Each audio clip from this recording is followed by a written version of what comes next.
Mari kita buka Alkitab kita bersama-sama dari Amsal pasalnya yang keempat. Amsal pasalnya yang keempat ayatnya yang ke-23. Saudara, hari-hari ini saya merasa bahwa Tuhan sedang mengarahkan saya setiap hari Minggu.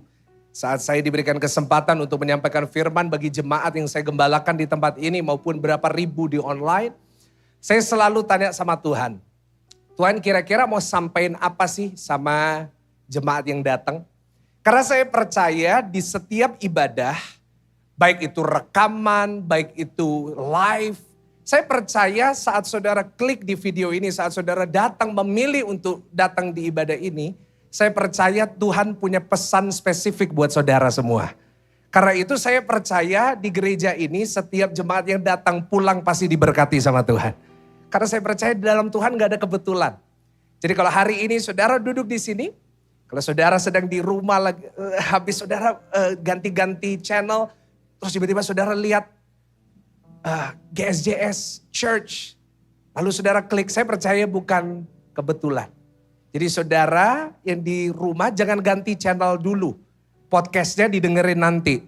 Ya, sekarang kita dengerin firman Tuhan karena saya percaya Tuhan punya pesan yang spesifik bagi setiap saudara. Amsal 4 ayatnya ke-23.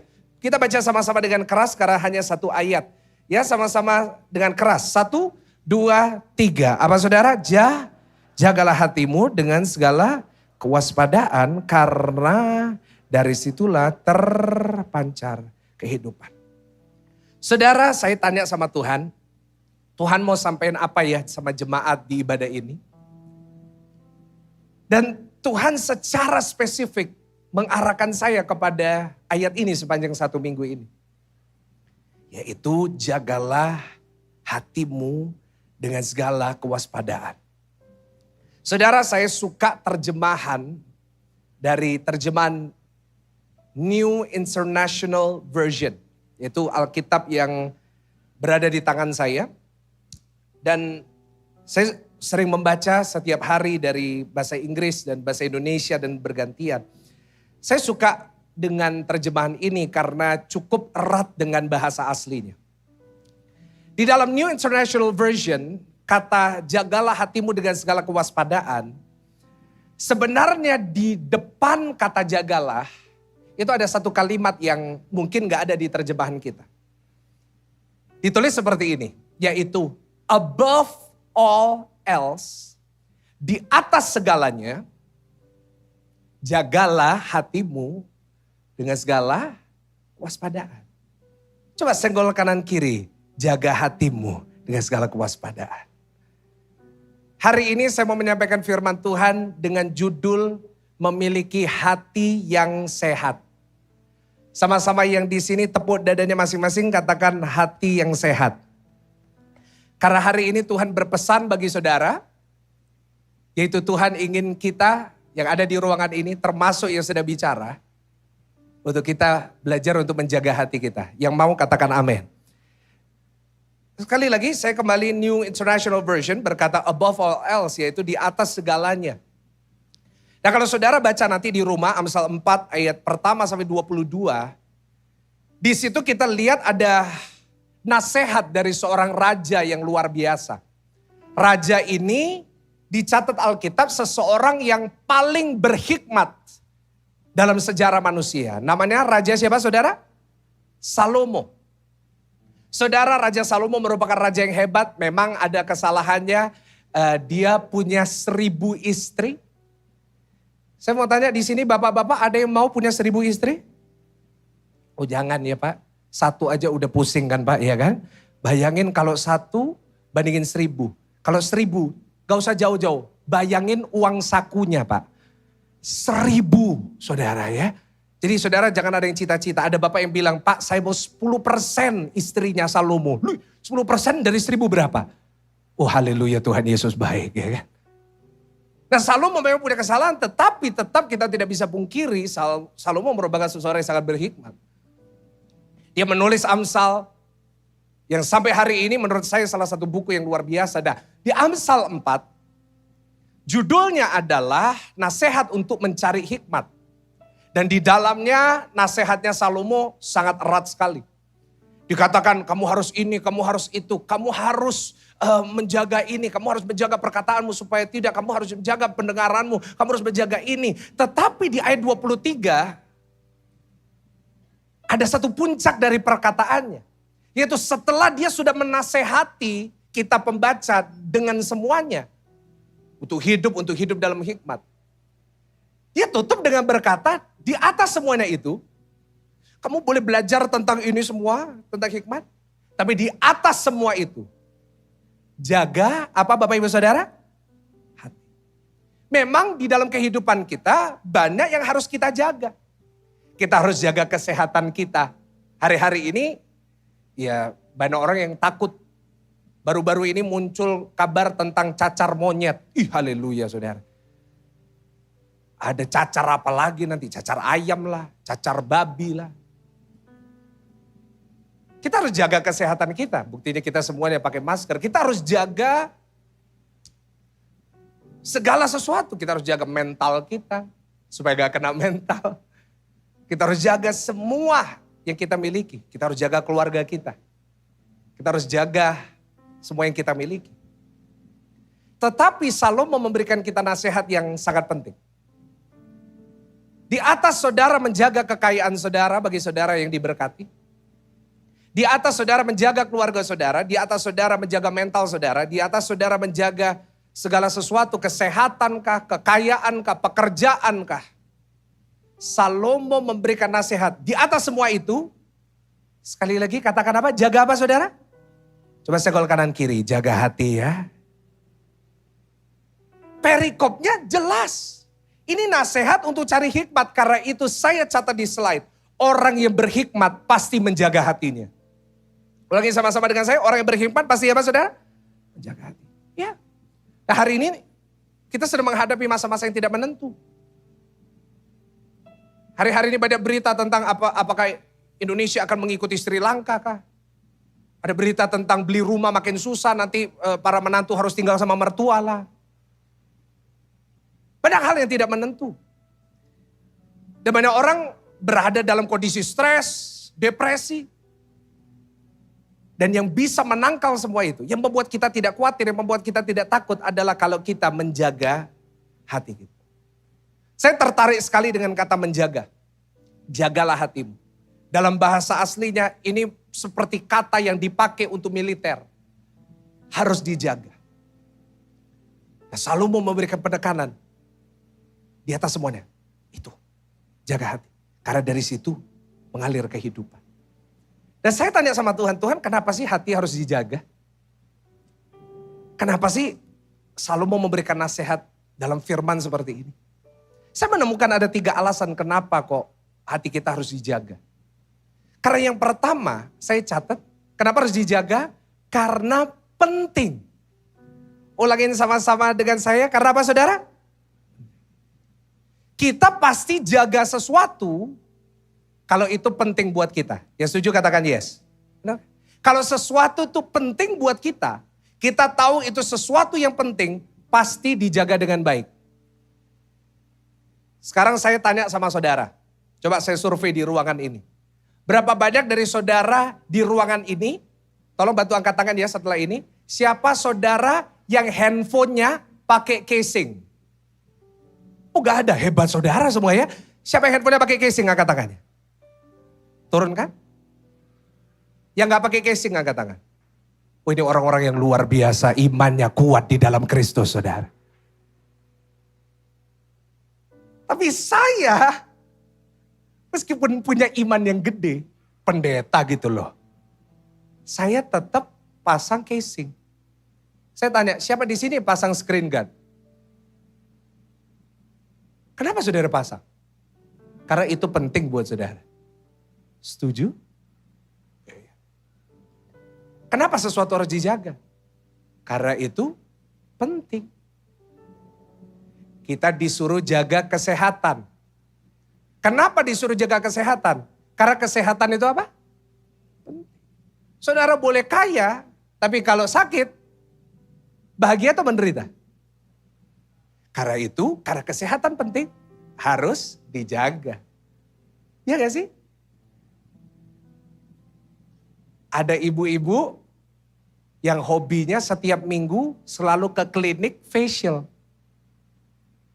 Kenapa harus seminggu sekali facial? Karena glowing penting buat ibu-ibu. Iya gak sih? Saya baru minggu lalu, 2 minggu yang lalu, istri saya lihat wajah saya agak kotor. Istri saya lihat di hidung saya ada komedo yang besar-besar. Istri saya bilang, "Ko, ayo facial." Saya bilang, "Moh, masa laki-laki facial?"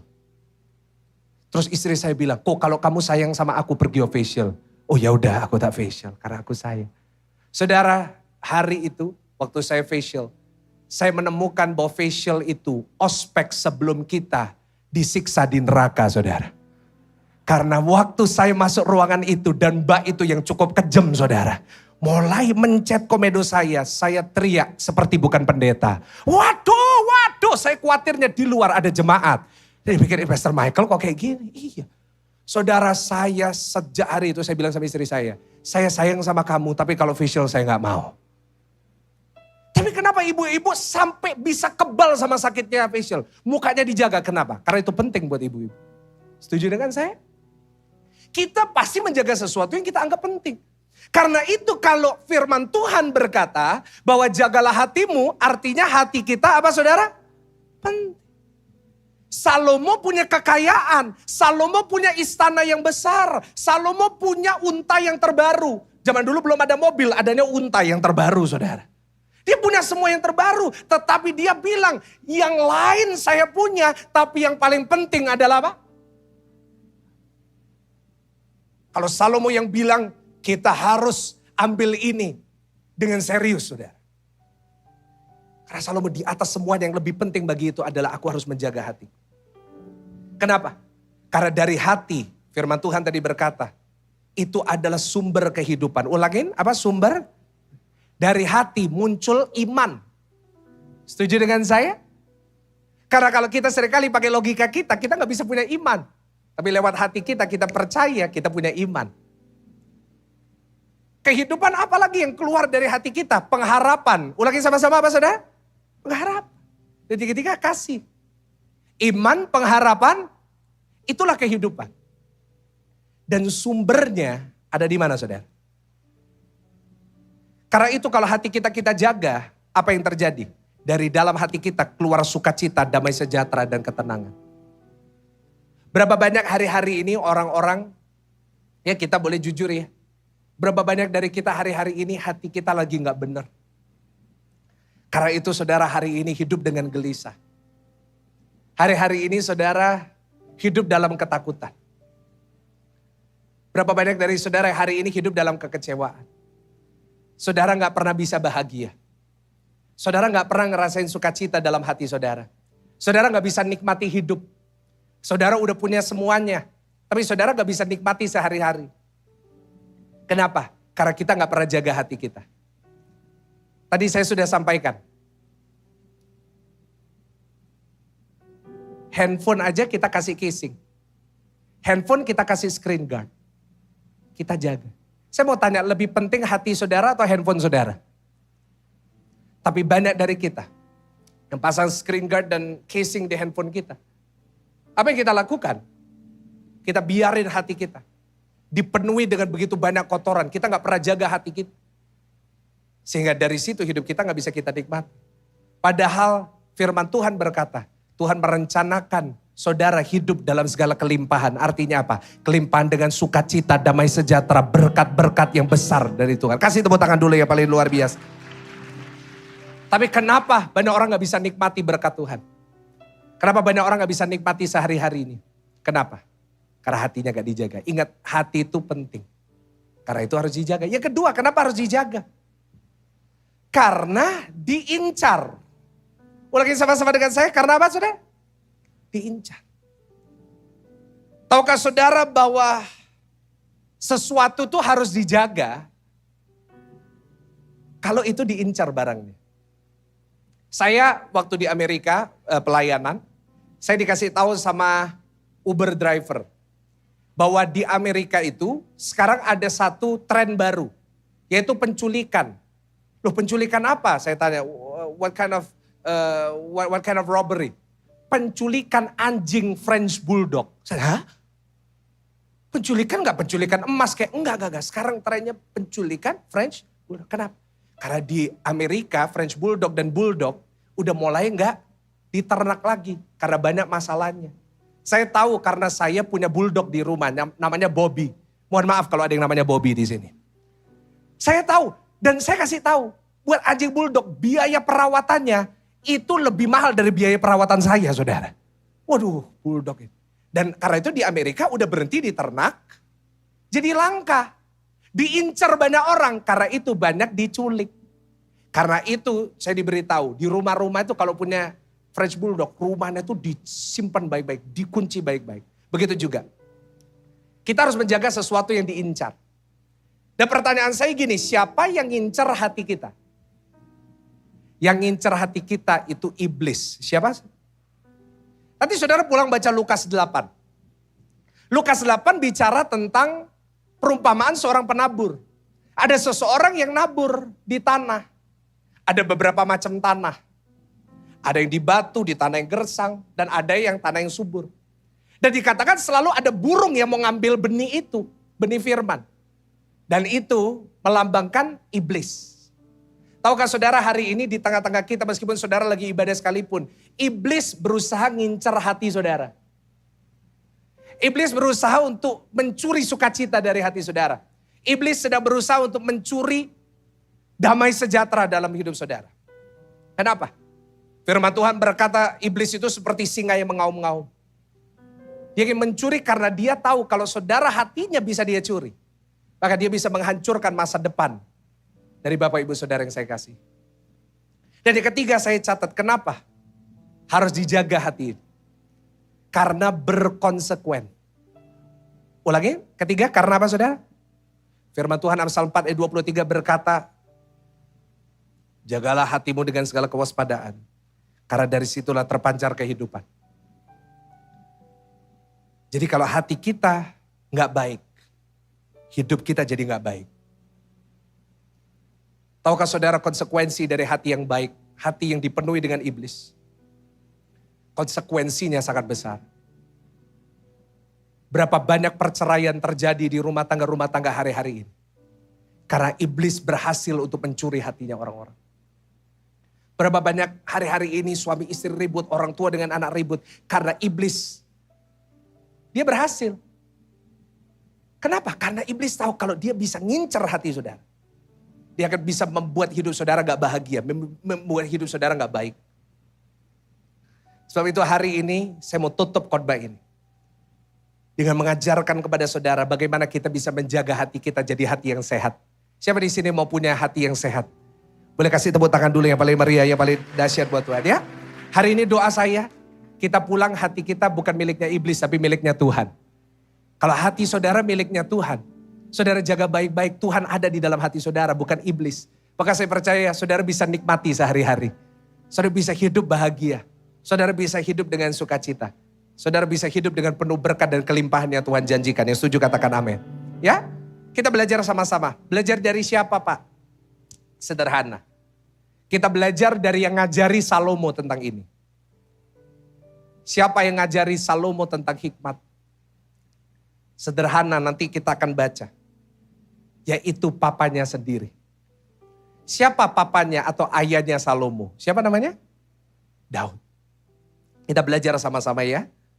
Bagaimana Daud berhasil untuk menjaga hatinya jadi hati yang bersih. Yang pertama kita buka 1 Samuel 24 ayat yang ke-10 sampai ayatnya yang ke-11. Ayo. 1 Samuel pasalnya yang ke-24. Saya berdoa firman ini bisa memberkati saudara yang hadir malam hari ini. 1 Samuel 24 ayat yang ke-10. Ya. Dikatakan mulai ayatnya yang ke-10. Dimulai dari yang lalu berkatalah Daud. Nah, lalu berkatalah Daud kepada Saul, mengapa engkau mendengarkan perkataan orang-orang yang mengatakan, sesungguhnya Daud mengikhtiarkan celakamu. Ayat 10. Ketahuilah pada hari ini matamu sendiri melihat bahwa Tuhan sekarang menyerahkan engkau ke dalam tanganku dalam gua itu. Ada orang yang telah menyuruh aku membunuh engkau. tetapi aku merasa sayang kepadamu karena pikirku. Sama-sama kita baca 1, 2, 3. Aku tidak akan menjamah Tuanku itu sebab dialah orang. Bagaimana kita bisa memiliki hati yang sehat? Yang pertama, catat baik-baik, screenshot foto. Saudara boleh catat di note saudara, terserah. Saudara boleh masukin Instagram story, masukin TikTok. Yang penting jangan lupa tag saya, @PS_Michael_Gunawan. Bagaimana caranya? Yang pertama, belajar untuk melepaskan. Ulangin sama-sama dengan saya, belajar untuk apa? Lepaskan. Let go. Atau kalau boleh saya kasih istilah yang lebih kekinian, belajarlah untuk gampang move on. Gampang apa? Kenapa kok waktu saya bilang move on ada beberapa orang yang tertawa? Kenapa? Karena saudara tahu bahwa move on untuk melepaskan sesuatu itu sangat sulit. Setuju sama saya? Sangat sulit sekali. Terutama wanita. Aduh. Saya selalu ya kalau saya kasih konseling menikah, saya tuh kasih banyak nasihat ya. Salah satu yang saya suka kasih nasihat kepada yang laki-laki, saya selalu bilang ya, kalau jadi suami nggak boleh jadi suami yang pelit. Jadi suami harus suka berkati istri. Belikan istrimu tas, belikan dia berlian, belikan dia sepatu. Yang percaya boleh katakan amin? Ibu-ibu semangat ya malam hari ini dengar khotbah saya. Tapi salah satu nasihat yang saya juga sampaikan kepada para pria-pria yang saya beri counseling adalah hati-hati dengan bagaimana engkau berkata kepada wanita, kepada istrimu. Kenapa? Karena wanita itu paling sulit untuk lupa. Wanita itu, ibu-ibu itu ya, mohon maaf ya Bu ya, saya barusan membela ibu, sekarang saya ngomongin ibu ya, sebentar. Kadang-kadang ibu-ibu itu, wanita itu, apa yang terjadi 30 tahun, 240 hari, 12 jam, 5 menit, 20 detik yang lalu masih ingat sampai hari ini. Coba nanti saudara pulang, coba tanya. Pasti masih ingat. Saudara, moving on. Belajar untuk melepaskan. Itu bukan sesuatu yang mudah. Saudara, kita harus ingat ya. Bahwa orang yang mau jaga hatinya, supaya hatinya sehat, tidak boleh suka menyimpan sampah di dalam hatinya. Yang setuju boleh katakan amin. Gak boleh nyimpan apa? Pertanyaan saya gini, di ruangan ini, kira-kira ada berapa banyak sampah yang kita simpan di dalam hati kita? Padahal hati ini penting ya, tadi kita udah bahas ya. Hati ini sangat penting. Tapi banyak dari kita isi dengan sampah. Saya pernah ketemu dengan seorang anak muda. Dia itu naik mobil sederhana. Saya lihat waktu itu saya ikut dalam mobilnya. Waduh, mobilnya itu bahasa Jermannya tuh kempro. Waduh, tisu di mana-mana, itu gak pernah dibersihin. Terus 10 tahun kemudian dia diberkati Tuhan. Dia dapat mobil yang bagus. Mobilnya keren, 2 pintu. Saya masuk, mobilnya sangat bersih. Tidak ada satupun tisu di mobil itu. Saya tanya, loh kok berubah? Iya, soalnya mobilnya larang. Oh gitu ya, berarti kalau mobil mahal, bersih kalau... Tapi itulah logikanya. Seharusnya kalau kita tahu sesuatu itu penting dan mahal, seperti hati kita gak boleh suka simpen sampah. Tapi berapa banyak dari kita hari ini di ruangan ini, kita gak bisa ngelepasin. Kita gak pernah bisa ngelepasin sakit hati kita. Kita gak bisa ngelepasin kepahitan kita. Kita gak bisa melepaskan ketersinggungan kita. Kita gak pernah bisa ngelepasin hal-hal yang menjadi sampah di dalam hati kita. Bapak Ibu Saudara, memang sulit ya. Untuk saudara dan saya itu belajar untuk melepaskan dan move on. Memang sulit, saya tahu. Tetapi saya perlu ingatkan kepada saudara bahwa yang sulit itu seringkali membawa yang baik. Dan yang gampang seringkali membawa yang gak baik. Saya tanya sama saudara, gampang mana? Makan atau olahraga? Makan saudara pulang gak perlu mikir. Tapi kalau saudara disuruh nge-gym, Selalu besok, besok, besok, dan akhirnya besok. Mungkin lusa atau lain hari. Kenapa? Karena lebih gampang makan gitu daripada olahraga. Tapi saya mau tanya, yang lebih baik buat saudara makan terus atau olahraga? Lebih gampang tidur-tiduran atau kerja? Tidur. Tapi yang menghasilkan yang baik tidur-tiduran atau kerja? Begitu juga memang untuk kita belajar untuk move on. Kita belajar untuk melepaskan pengampunan, untuk kita belajar melepaskan ketersinggungan kita. Kita belajar untuk melepaskan hal-hal yang pernah menyakiti kita. Membuang sampah itu memang gak gampang. Tapi saya ingin katakan pasti baik buat saudara. Bapak ibu saudara, hari-hari ini saya menemukan di antara jemaat Tuhan begitu banyak yang sulit untuk melepaskan sakit hati. Saya gak tahu kenapa kok malam hari ini saya harus hadir di depan saudara. Saya gak tahu kenapa saya harus khotbah di jam ini. Tetapi hari-hari ini Tuhan mungkin lihat dari dalam hati saudara. Ada dari saudara yang sulit ngelepasin sakit hati itu. Sulit untuk ngelepasin yang gak enak itu di dalam hati saudara. 90% dari jemaat yang datang ke saya dengan konseling. Selalu sama ceritanya. Gak bisa ngelepasin pengampunan. Gak bisa melepaskan pengampunan untuk sakit hati yang ada di dalam hati ini. Tapi hari ini doa saya di ruangan ini. Kita semuanya belajar untuk punya hati yang bersih. Yang setuju katakan amin. Yang mau kasih tepuk tangan yang paling meriah. Tepuk tangan yang paling meriah. Memang sulit Pak. Saya tahu. Tetapi itulah cara kita jaga hati kita supaya hati kita sehat. Kalau saudara isi hati saudara terus dengan sampah, jangan berharap punya hati yang sehat. Bapak ibu saudara, ada yang tanya sama saya, Pastor gimana saya bisa cepat move on? Gimana saya bisa cepat untuk melepaskan? Seperti yang Pastor mau ajarin hari ini. Jawaban saya sederhana. Gimana kita bisa sembuh dari sakit hati? Gimana kita bisa sembuh dari kepahitan? Gampang. Belajar untuk memutuskan, untuk mengampuni setiap hari. Kata kuncinya adalah apa? Setiap keputusan itu harus setiap hari. Mulai besok saat saudara bangun dari tidur saudara, belajar. Buat keputusan untuk ngampunin. Yang mau katakan amin. Daud belajar untuk melakukan itu. Ayat yang baru kita baca menjelaskan dan menceritakan bagaimana Daud pada saat itu juga dia belajar untuk melepaskan pengampunan. Dia belajar untuk let go, move on dari semua sakit hatinya. Kalau saudara tidak tahu cerita ini, dikatakan ceritanya gini. Daud itu diburu sama Saul. Saul itu mertuanya sendiri. Memang saya tahu biasanya mertua dan menantu itu memang kayak Tom and Jerry memangnya. Tapi saya jarang pernah dengar mertua mau bunuh menantu. Kalau di sini ada saudara maju ke depan saya mau doain saudara jangan sampai itu terjadi. Tapi Saul itu sakit hati sama Daud. Gak bisa move on karena satu lagu. Saya gak tahu nadanya gimana tapi isi lagunya itu Saul membunuh beribu-ribu, Daud membunuh. Itulah lagunya. Dia gak bisa move on. Dia jengkel. Kok semuanya pada nyanyiin tentang dia. Diburu Daud. Dan apa yang terjadi? Daud harus melarikan diri. Bahkan di satu titik. Daud itu udah gak punya teman. Karena semua temannya dipengaruhi sama Saul. Pokoknya kalau kamu lihat Daud serahin ke aku kasih kamu semua. Apa yang terjadi? Daud begitu hopeless.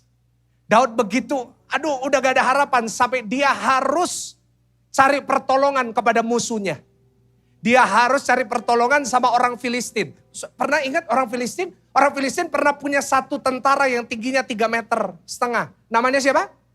Goliat. Bayangin Daud yang bunuh pahlawannya Filistin harus datang ke Filistin minta perlindungan. Separah itu Saul memperlakukan Daud. Sampai satu titik, coba buka 1 Samuel 21 ayat 13. 1 Samuel 21 ayat 13. Coba baca sama-sama dengan saya, baca sama-sama dengan saya. Dengar keras, 1, 2, 3. Sebab itu ia apa saudara? Berlaku seperti orang yang sakit ingatan di depan mata mereka. Dan berbuat pura-pura apa saudara? Di dekat mereka. Ia menggores-gores pintu gerbang. Dia cakar tuh pintu gerbang. Dan membiarkan sama-sama apa saudara? Bahasa Jermannya lagi ngiler. Sampai ke janggutnya. Kenapa dia harus ngelakuin gitu? Karena takut dibunuh sama orang Filistin. Tapi dia gak punya cara lain, dia gak punya jalan lain. Dia harus bersembunyi, dia pura-pura gila. Orang Filistin lihat, aduh sakno. Sampai ngiler, sampai netes-netes. Udah gak apa-apa, kita lindungin, kasihan Daud. Could you imagine? Tetapi di saat Daud punya kesempatan membunuh Saul. Apa yang Daud lakukan? Tadi kita udah baca. Aku membuat keputusan hari ini, aku tidak akan membunuh orang yang diurapi sama Tuhan. Aku gak akan bunuh kamu. Ya. Itulah kunci bagaimana Daud ini, meskipun dia ngalamin banyak persoalan dalam hidupnya. Dia gak gila. Cuma pura-pura apa? Kalau pura-pura gila masih lumayan, jangan gila beneran. Kok Daud bisa gak gila sih? Coba deh, saudara hari ini kan ngalamin masalah ya. Ada saudara ngalamin beban berat, stres, depresi. Tapi menurut saya, mungkin saudara gak sampai separah Daud tuh. Daud tuh gak depresi. Daud itu gak sampai mau bunuh diri. Daud tetap kuat, kenapa? Karena setiap kali dia ngalamin kesakitan, setiap kali ada orang menyakiti dia, setiap kali dia disakiti oleh orang, dia belajar untuk move. Coba saya call kanan kiri, ayo move on. Saya yakin banyak masalah saudara bisa selesai saat saudara belajar move on. Saya yakin rumah tangga hari ini bisa dipulihkan, keluarga bisa dipulihkan kalau saudara belajar untuk melepaskan, untuk move on. Yang setuju sama-sama katakan amin. Saudara, orang yang hidupnya tidak pernah bisa move on, orang yang hidupnya gak pernah bisa melepaskan kayak Daud, hidupnya masih terhambat. Hidupnya masih terhambat. Saya bertemu dengan beberapa orang yang dulu pernah ditipu uangnya. Waktu dia beli tanah. Ya kan? Pernah satu kali dia beli tanah, gak taunya ditipu. Sertifikatnya palsu. Rugilah dia berapa ratus juta.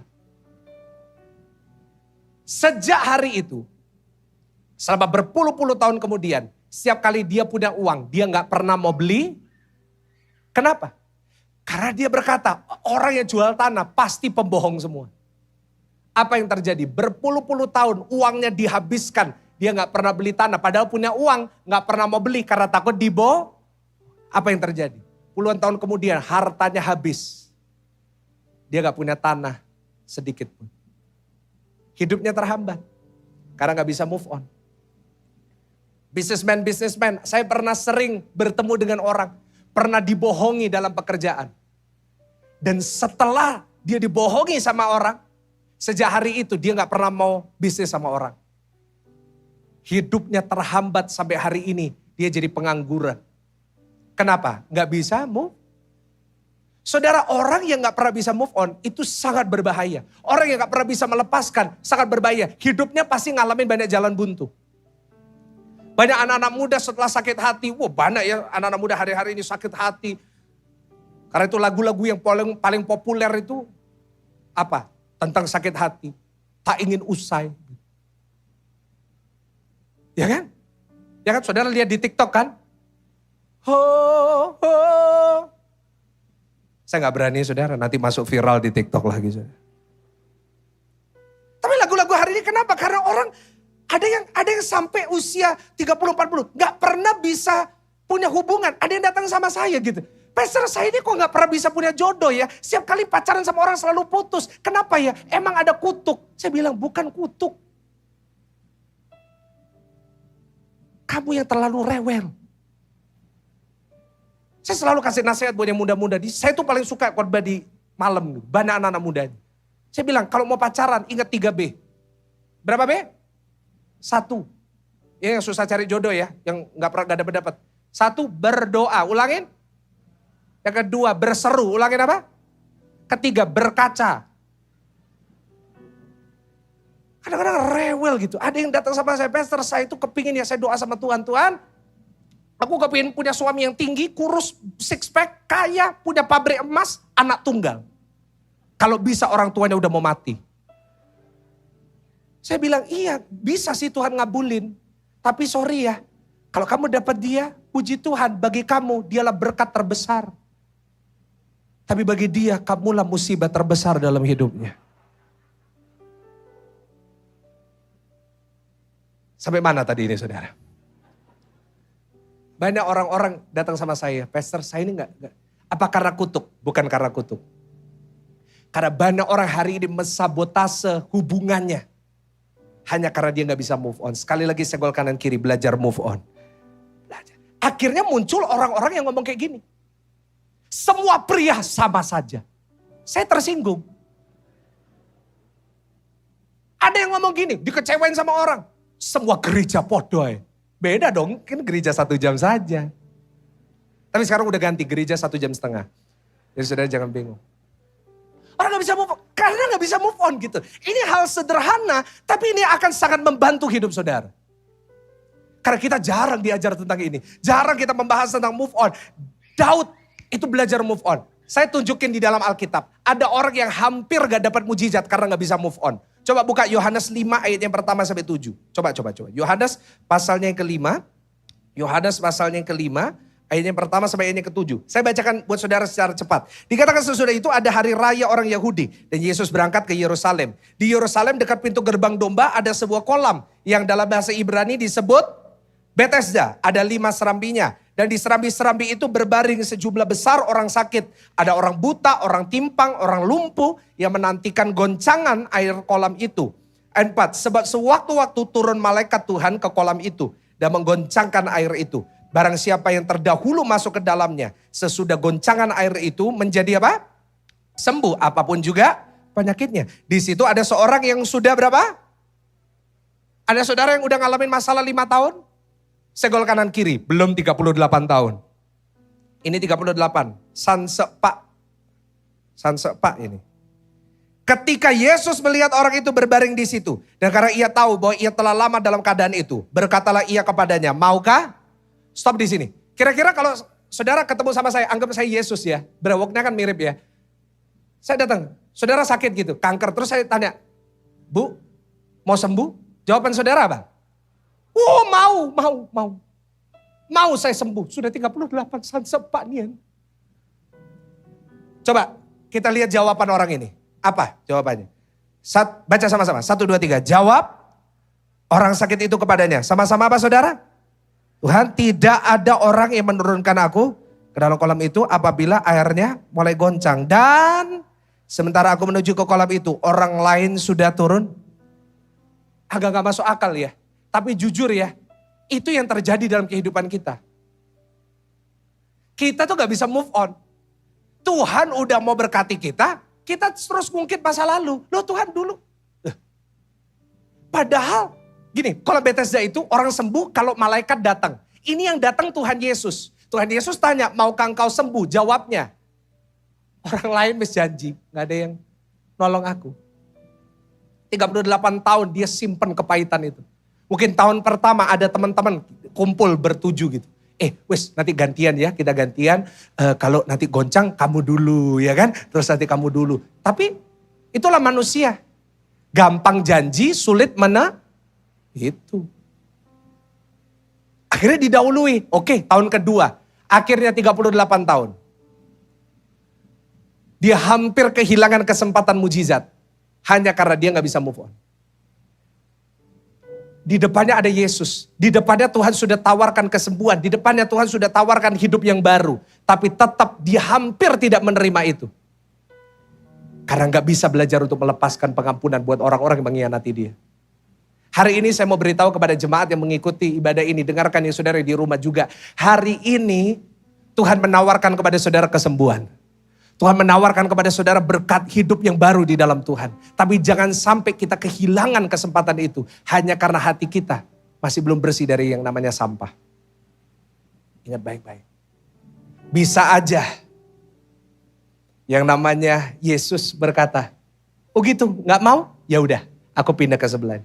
Tapi untung Tuhan kita itu baik. Banyak orang datang ke gereja, gak pernah bisa dapat sesuatu. Kenapa? Karena hatinya masih belum bersih, hatinya masih penuh dengan sampah. Karena itu gak heran ada orang datang ke gereja selalu negatif. Selalu cari kesalahan dari pendeta. Selalu cari kesalahan di gereja. Lihat pendetanya pakai batik warna ungu. Ada yang komentar gini, saya pernah pakai baju ini, pernah dikomentari. Loh ungu tuh kan batik warna ungu tuh warna janda. Saya sampai kaget, hah? Warna janda? Oh berarti pastor suka sama janda. Jaga mulutmu loh ya. Haleluya saudara. Ada orang yang saya pernah posting gini. Ya pernah posting. Wah, saudara kalau follow Instagram saya kan saya suka kasih renungan-renungan kan. Saya pernah posting kayak gini. Kalau hari ini saudara masih hidup, saudara harus tahu itu oleh karena kemurahan. Nah, yang bisa jawab itu follower saya pasti saudara. Tapi ada komentar kayak gini. Oh, pastor, berarti yang mati gak dapat kemurahan Tuhan. Aduh. Saya perlu jawab di tempat ini untuk jawaban dari pertanyaan ini. Saya mau kasih tahu. Justru yang mati dapat kemurahan yang lebih besar. Kenapa? Karena mereka sudah bersama dengan Tuhan hari ini. Ya tepuk tangan kasihan satu orang saudara. Saya tuh kadang-kadang kasihan kalau jelas. Justru kita yang agak pusing ya. Pertamax turbo naik 16.200. Habis ini Innova gak boleh pakai Pertalite. Habis ini bensin naik, beras naik, semua naik. Apa yang gak pernah naik? Harga diri. Ada yang teriak, kolekte, bener. Bener juga. Ada orang kasih kolekte dulu sekarang sampai selamanya sama. Dari sekolah minggu sampai udah umur 47. Sama 10.000. Gak peduli inflasi 4%, 10%, 4.000, 10.000. Pak, Bu. Ayo ya, ini pesan loh Tuhan buat saudara. Saul itu Tuhan janji, Tuhan akan teguhkan kerajaannya. Tapi karena dia begitu benci sama Daud, dia gak bisa ngampunin Daud. Apa yang terjadi? Tuhan rampas tuh tahta. Itu ada nanti saudara baca di rumah. Sampai Tuhan kirim Nabi Samuel gini, saya bikin bahasa sehari-hari ya. Coba kamu tuh baik. Tuhan itu bakal membuat kamu raja untuk selamanya. Tapi karena hatimu yang keras, aku sudah memilih seseorang yang hatinya mengejar hatiku. Hatinya bersih. Hatinya gampang move on. Ngerti maksud saya? Hanya karena dia gak bisa melepaskan. Apa yang membedakan Yudas sama Petrus? Ada yang jawab namanya, ya tahu saya, tahu. Yang membedakan Yudas dan Petrus apa? Dua-duanya buat salah. Dua-duanya ngianatin Yesus. Tapi satu jadi penginjil terhebat sepanjang sejarah. Yang satu mati bunuh diri, kenapa? Yang satu gak bisa move on. Dari apa? Dari rasa penyesalannya. Yudas menyesal. Yudas lihat Yesus disalib, dia kembalikan uang itu. Yudas bilang, lepaskan dia, aku yang salah. Tapi begitu buat ada keputusan, gak bisa. Terima balik uangmu. Yudas gak bisa move on, dia bunuh diri. Tapi Petrus, dia belajar untuk melepaskan. Oke, aku pernah salah. Tapi hari ini aku punya hidup yang baru. Akhirnya dia dipakai Tuhan luar biasa. Doa saya, jemaat Tuhan di GSJS. Adalah jemaat yang gampang melepaskan pengampunan, belajar move on, dan saudara akan lihat hati saudara jadi sehat, dan pasti ada berkat Tuhan yang paling luar biasa buat saudara. Ya, yang terakhir, dan yang kedua. Karena minggu depan saya akan ke Jakarta. Ya, jadi minggu depan saya nggak khotbah di sini. Jadi agak tambah sedikit, boleh? Kalau nggak boleh saya turun sekarang. Kita kolek. Boleh ya? 1 Samuel 24 ayat yang ketiga. 1 Samuel 24 ayat yang ketiga. Yang pertama, gimana kita jaga hati kita sehat? Yang pertama, belajar untuk melepaskan. Ya, ibu-ibu, bapak-bapak, anak-anak, saudara-saudara yang muda-muda belajar untuk move on dari semua yang ada di masa lalu. Seperti Paulus, Aku melepaskan yang lalu, mataku tertuju kepada yang di depan. 1 Samuel 24 ayat yang ketiga. 1 Samuel pasalnya yang ke-24 ayat yang ketiga. Ayo baca sama-sama. 1, 2, 3. Ia sampai, sudah ditampilkan? 1 Samuel 24 ayatnya yang ke-3. Sama-sama baca. 1, 2, 3. Ia sampai ke kandang-kandang domba di tepi jalan. Di sana ada apa? Gua, dan Saul masuk ke dalamnya untuk membuang hajat. Tetapi Daud dan orang-orangnya duduk di bagian belakang. 4, perhatikan ayat berikutnya. 1, 2, 3. Lalu berkatalah orang-orangnya kepada Daud. Apa? Telah tiba hari yang dikatakan Tuhan kepadamu. Sesungguhnya aku menyerahkan musuhmu ke dalam tanganmu. Maka perbuatlah kepadanya apa yang kau pandang baik. Maka Daud bangun lalu memotong punca jubah Saul dengan diam-diam. Lalu kita tahu tadi kita udah baca ayat 10. Daud gak jadi bunuh Saul. Yang kedua, gimana kita jaga hati kita sehat? Yang pertama, let go, lepasin, move on. Ya, hidup baru, hati yang baru, buang sampah. Yang kedua, catat baik-baik. Belajar untuk memasang filter. Ulangin sama-sama, belajar untuk apa? Ya di rumah, tulis di live chat, belajar pasang filter. Maksudnya gimana, Esther? Pasang filter apa? Filter AC kah? Filter apa kah? Filter itu penyaring ya. Belajar untuk punya saringan gitu. Kita baru baca ayat 3 dan 4. Daud bersama dengan orang-orang anak buahnya ketemu sama Saul. Saul lagi buang hajat, kesempatan baik, Daud bisa bunuh. Lalu lihat apa yang dilakukan oleh orang-orang di sekitarnya. Mereka suruh Daud apa? Bunuh tuh Saul. Pertanyaannya benar nggak? Nasihatnya. Bertahun-tahun, berbulan-bulan, mohon maaf, Saul mencoba memburu Daud. Lalu Daud ada kesempatan membunuh Saul. Dan disuruh bunuh. Benar enggak? Enggak benar. Tapi sorry ya, kadang-kadang yang enggak benar kerasa benar dalam hati kita. Kenapa? Karena belum bisa move on. Kita tahu membalas kejahatan dengan kejahatan itu enggak benar. Tapi kalau hati kita belum bersih dan orang-orang di sekitar kita mempengaruhi kita, apa yang tidak benar bisa terasa Hari-hari ini kita sedang tinggal di zaman di mana sangat sulit membedakan yang benar dan yang salah.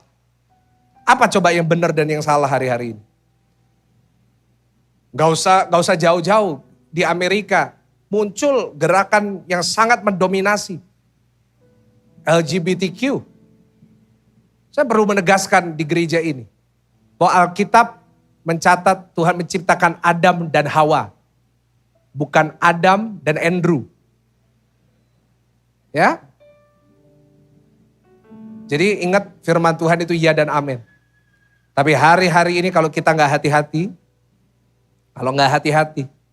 kita nggak bisa bedain yang benar dan yang salah. Setiap hari kita dibombardir dengan informasi.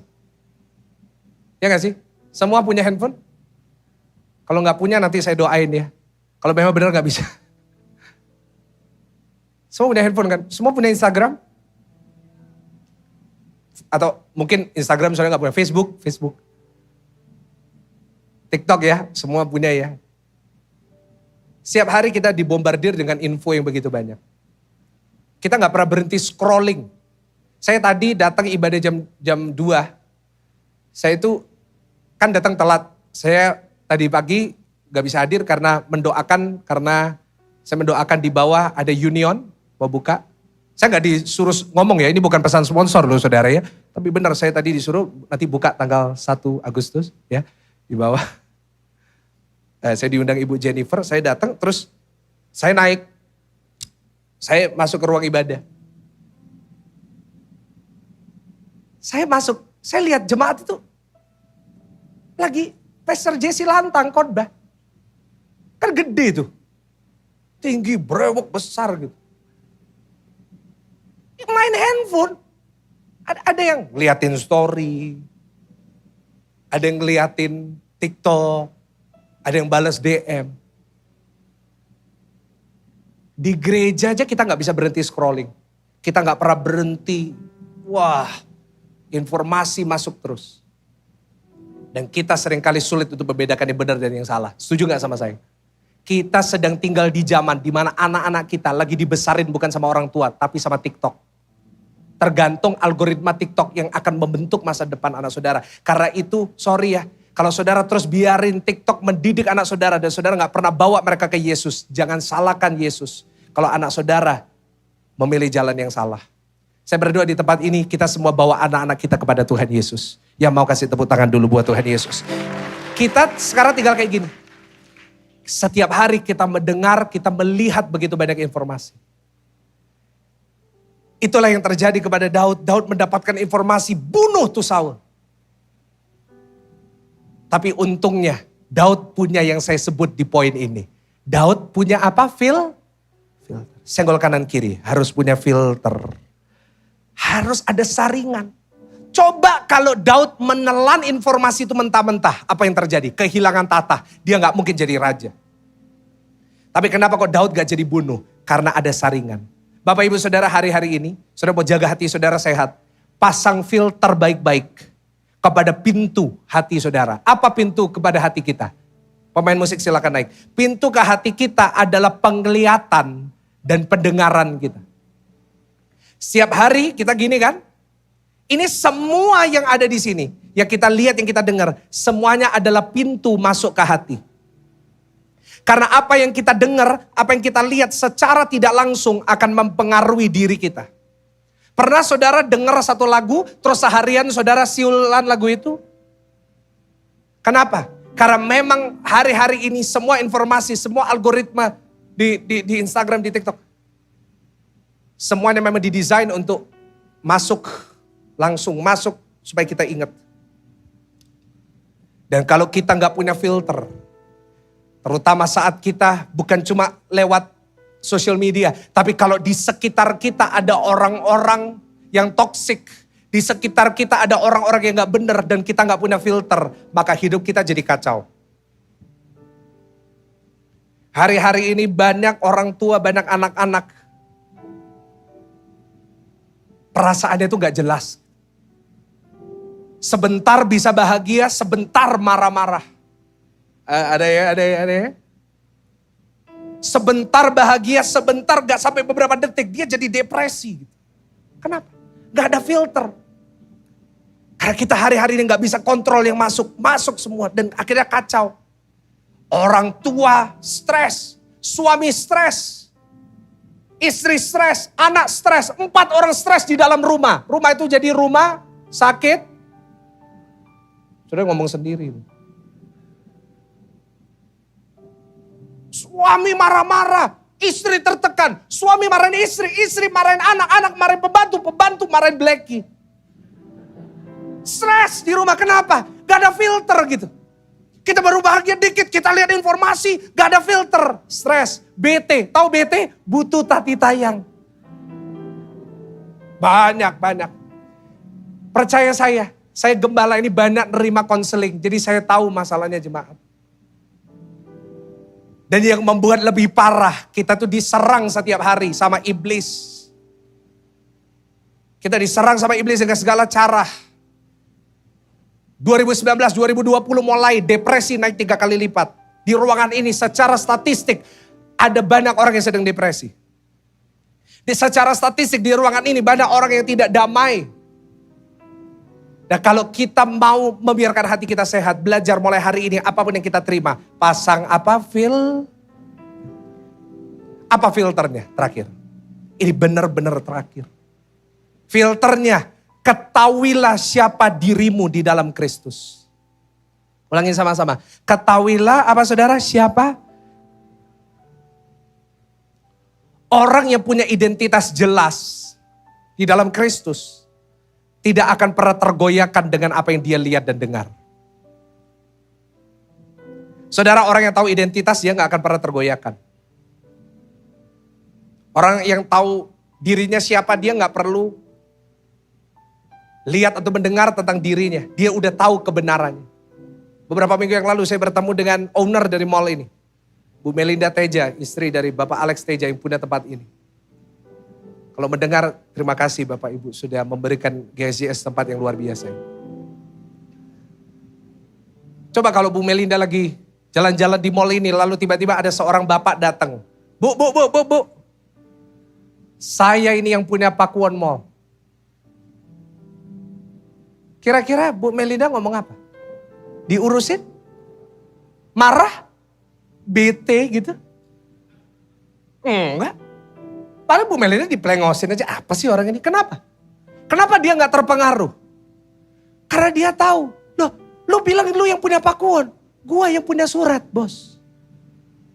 Ya gak sih? Dia gak akan terpengaruh. Orang yang tahu dirinya siapa gak akan terpengaruh sama omongannya orang. Orang yang tahu dirinya siapa di dalam Kristus gak akan terpengaruh sama omongan iblis yang mencoba untuk menghancurkan diri. Ingat, hari-hari ini iblis lagi nyerang anak-anaknya. Anak-anak Tuhan maksud saya. Setiap hari saya rasakan dalam roh saya, ada dari saudara itu lagi dituduh sama iblis habis-habisan dalam hati saudara. Iblis sedang mengatakan kamu ini gak bisa, memang kamu ini gak ada gunanya, memang kamu ini nasibnya memang buruk.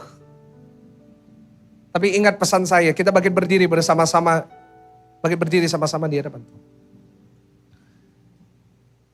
Kita boleh dengar tuduhan iblis, tapi jangan menyetujuinya. Yang setuju katakan amin. Setiap hari kita bisa dengar tuduhan iblis. Tetapi dengar baik, saudara gak harus setuju dengannya. Saya banyak diserang sama iblis. Maka saya banyak diserang oleh orang-orang di sekitar saya. Tapi yang membuat saya kuat adalah saya tahu siapa saya di dalam Kristus. Waktu saya memutuskan untuk saya jadi pendeta dan meninggalkan kedokteran. Saat saya membuat keputusan itu dan semua orang tahu. Keluarga tahu, teman-teman tahu, sahabat semua tahu. Semua menghujat saya. Kecuali orang tua saya dan orang-orang terdekat. Tetapi kebanyakan 80% yang dengar saya meninggalkan dokter untuk jadi pendeta. Semuanya bilang bodoh lah, henpen lah. Banyak kata-kata itu. Salah. Putusan yang salah. Bahkan ada seorang yang cukup senior. Dudukin saya. Dia panggil saya, dia mau ngobrol, dia dudukin saya. Dengan jelas dia lihat saya di mata dan dia bilang, kamu jangan goblok. Bagi saudara orang di Papua yang gak tahu goblok itu apa, itu bodoh gitu. Kamu jangan goblok. Kamu belum tentu bisa jadi pendeta seperti papamu. Lebih baik kamu jadi dokter. Bapak ibu saudara, waktu saya dengar itu saya nangis. Saya mau bilang, Tuhan apakah aku membuat keputusan yang salah? Dan pada saat itu saya mau berhenti jadi pendeta. Mungkin saudara tertawa, cuma omongan gitu aja kok. Kamu mau berhenti. Coba kalau saudara yang hadapin. Ketakutan di dalam hati saudara yang saudara udah tahu tiba-tiba disampaikan oleh seseorang yang dekat dengan saudara. Kamu gak akan pernah jadi kayak papamu. Kamu gak akan pernah bisa jadi pendeta. Kamu gak akan pernah jadi gembala yang baik. Ini masih beberapa tahun yang lalu. Dan iblis akan menggunakan semua cara untuk menjatuhkan kita. Termasuk lewat orang-orang di sekitar kita. Tapi hari ini filternya adalah saudara harus tahu siapa diri saudara di dalam Tuhan. Saudara adalah orang-orang anak-anak yang dicintai sama Tuhan. Saya waktu dengar itu, dia sampaikan ke saya gini, kamu jadi pendeta mau makan apa? Saya jawab, pecel. Tapi saya gak berani karena udah senior. Tapi waktu saya pulang saya membaca firman Tuhan. Bahwa Allah turut bekerja dalam segala sesuatu mendatangkan kebaikan bagi orang yang mengasihi Dia. Saya tahu diri saya siapa? Saya anaknya Tuhan. Boleh orang bilang saya bodoh. Tapi aku percaya kalau aku melayani Tuhan, kalau aku nurut sama Tuhan. Orang boleh bilang saya gak bisa. Tapi Tuhan yang akan memberikan kemampuan buat saya. Apa yang terjadi hari ini? Saya sedang bicara depan ribuan orang. Hari ini setiap bulan GSJS dilihat 1 juta orang. 1,4 juta orang. Kasih tepuk tangan yang paling luar biasa dari seluruh dunia. Live streaming kita 900.000 orang setiap bulan. Di TikTok 3,4 juta. Coba pada saat itu waktu saya bilang, ya udah aku berhenti jadi pendeta. Mungkin saya akan kehilangan semua. Mungkin saya nggak tahu saya di mana hari ini. Tapi saat kita tahu diri kita siapa. Saya percaya hati kita pasti bisa tenang dan damai. Apapun yang saudara takutkan hari ini. Saya mau tunjukin satu kalimat, waktu saya sudah hampir habis. Tapi saya perlu sampaikan ini buat saudara. Saya mau kasih satu kalimat buat saudara yang lagi takut, lagi stres, lagi gelisah, lagi ngalamin persoalan. Tampilin, everything's gonna be okay. Boleh ulangin ini, everything? Ya, semua akan baik-baik saja kok, percaya sama saya. Saya udah ngalamin, saya udah jalanin. Coba semua pejamkan mata sekarang. Kalau saudara datang sama keluarga, saya ajak saudara. Kalau saudara datang dengan anak atau orang tua atau suami, peluk mereka sekarang. Peluk. Hanya peluk pundak mereka. Karena hari ini mungkin saudara gak akan pernah tahu. Ayo lakuin, anak saudara yang perlu, mungkin hari ini dia sangat perlu loh. Karena saudara gak akan pernah tahu apa yang sedang suami saudara alami. Apa yang istri saudara lagi alamin, apa yang orang tua saudara sedang lagi alamin hari ini. Dengar hari ini Tuhan kirim saya, semestinya saya gak khotbah hari ini loh. Semestinya saya udah mau berhenti, tadi malam saya udah mau cancel nih. Khotbah saya sudah mau gak khotbah, tapi hari ini tadi malam Tuhan ngomong sama saya, kamu harus nyampain ini sama jemaat Tuhan. Karena Tuhan ingin saudara tahu bahwa everything's gonna be okay. Jangan dengerin tuduhan iblis. Jangan dengerin iblis yang bilang kamu gak akan pernah jadi apa-apa. Percayalah bersama dengan Tuhan, kau lebih dari orang-orang menang. Semua pejamkan mata, peluk anak saudara, suami saudara. Coba kasih tahu kepada mereka, everything's gonna be okay. Semua akan baik-baik saja. Ayo bisikin ke mereka. Mereka butuh, mungkin di sebelahmu perlu denger gitu. Mungkin orang tuamu lagi khawatir tentang masa depan. Kasih tahu. Mungkin suamimu sedang khawatir tentang pekerjaannya. Kasih tahu mereka. It's gonna be okay. Gak apa-apa. Semua pasti baik-baik aja kok. Jangan dengerin tuduhan iblis, Pak, Bu. Saya banyak ngalamin itu. Diserang habis-habisan sama iblis. Tapi hari ini ketahuilah saudara adalah orang-orang yang dicintai sama Tuhan. Masa depan saudara itu di tangan Tuhan, bukan di tangan pemerintah, bukan di tangan ekonomi. Masa depan saudara bukan di tangan orang-orang yang selalu mengutuki saudara. Masa depan saudara itu di tangan Tuhan. Masa depan saudara bukan di tangan mulutnya orang-orang yang mengutuki hidup saudara, yang berkata saudara gak akan berguna, saudara gak akan melakukan perkara yang baik. Tapi hidup saudara ada di tangan Tuhan Yesus. Semua pejamkan mata, saya mau berdoa buat saudara semua. Tuhan, hamba-Mu berdoa buat semua pribadi di ruangan ini. Mereka yang sedang memeluk suaminya, istrinya, anaknya. Mereka yang sedang khawatir, mereka yang sedang stres, mereka yang sedang gelisah dalam hatinya. Karena mereka gak tahu apa yang akan terjadi beberapa bulan yang datang. Tetapi hari ini, biar pesan yang sederhana ini mengingatkan jemaat Tuhan. Everything's gonna be okay. Everything's gonna be okay. Semua akan baik-baik saja. Hamba-Mu berdoa, pulang dari tempat ini, Kau berikan kami hati yang baru. Hati yang baru. Hati yang baru. Hati yang baru. Hamba-Mu sudah selesai berbicara. Tapi biar Engkau yang terus bicara kepada kami. Dalam nama Tuhan Yesus. Hari jemaat Tuhan. Yang sudah diberkati oleh firman Tuhan. Sama-sama katakan. Amin. Kasih